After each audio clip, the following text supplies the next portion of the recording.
Okay, we are back once again with Commodus, and this time we're going to take a look at focus. So let me close that for a minute. This is my focus point here. So anywhere I set this, if I go over here and click on that, it's going to really look for that, and Commodus will be a little bit blurry.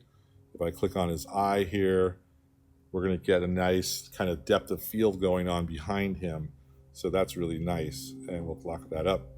So that's as simple as it is, but if you want to, you can slide out from the right here and open up the focus area. And incidentally, it's focus and zoom, so you've got two different options here. You can zoom in, and then there's the focus.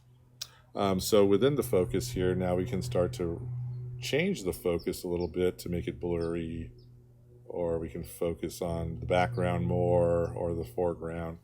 So you can play around with stuff like that, but pretty much it's really simple to just grab the little square here and look around what you want it on, especially if your subject's like right there talking in front of you. You want to get him or her into the action.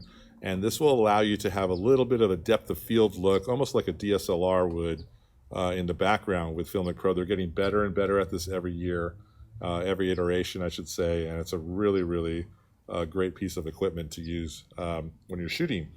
That's why I recommend it to everybody. Not equipment, but app, I should say. It's actually kind of like having another camera inside of the camera of the iPad. It's crazy. But there you go. So now you've got the focus locked. You're ready to shoot. Now, one thing you need to remember, always, always, always lock the focus, because the iPad software is going to constantly search for the camera, is going to constantly search for something to focus on.